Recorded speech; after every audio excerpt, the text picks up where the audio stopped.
Welcome to Vijaya Mary English Medium School. Admissions are open for the academic year 2026-27. We provide quality education. Hurry up, only few seats are available. Good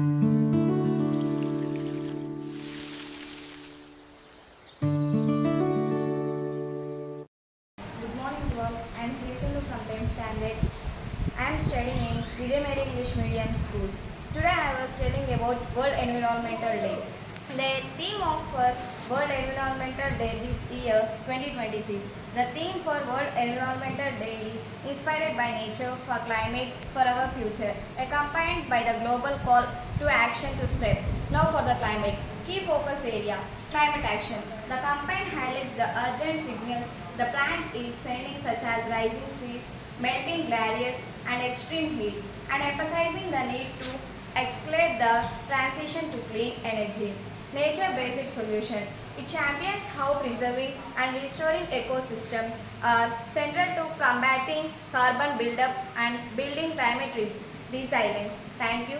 Have a nice day.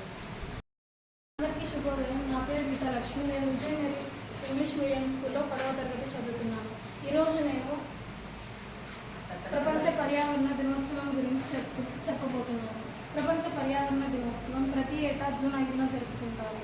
పర్యావరణ పరిరక్షణపై ప్రపంచవ్యాప్తంగా ప్రజల్లో అవగాహన పెంచడానికి ఐక్యరాజ్య సమితి దీన్ని ప్రారంభించింది. కాలుష్యాన్ని తగ్గించడం, ప్లాస్టిక్ వాడకాన్ని అరికట్టడం మరియు చెట్లను నాటడం ఈ దినోత్సవం ముఖ్య ఉద్దేశం. 1977 జూన్లో ఐక్యరాజ్య సమితి నిర్వహించిన సమావేశంలో దీనికి పునాది పడింది. 1973 నుంచి ప్రతి ఏటా జూన్ 5న దీన్ని అధికారికంగా జరుపుకుంటున్నారు. పెరుగుతున్న గ్లోబల్ వార్మింగ్, కాలుష్యం, అడవుల నరికివేత వంటి సమస్యలపై ప్రజలను అప్రమత్తం చేయడం దీని ముఖ్య ఉద్దేశం. ప్రతి ఒక్కరూ తమ వంతుగా మొక్కలు నాటాలి, వాటిని సంరక్షించాలి. ప్లాస్టిక్ కవర్లు, వాటర్ బాటిళ్లకు బదులుగా గుడ్డ సంచులు ఉపయోగించాలి. నీరు, విద్యుత్ వృధా కాకుండా జాగ్రత్త పడాలి. స్వల్పదారులకు వాహనాలు వాడకుండా సైకిళ్ళు లేదా ప్రజా రవాణాను ఉపయోగించాలి. పర్యావరణ పరిరక్షణ కేవలం ప్రభుత్వాల బాధ్యతే కాదు, ప్రతి పౌరుడు ప్రకృతిని ప్రేమిస్తేనే రాబోయే తరాలకు ఆరోగ్యకరమైన భూమిని అందించగలం. ధన్యవాదాలు.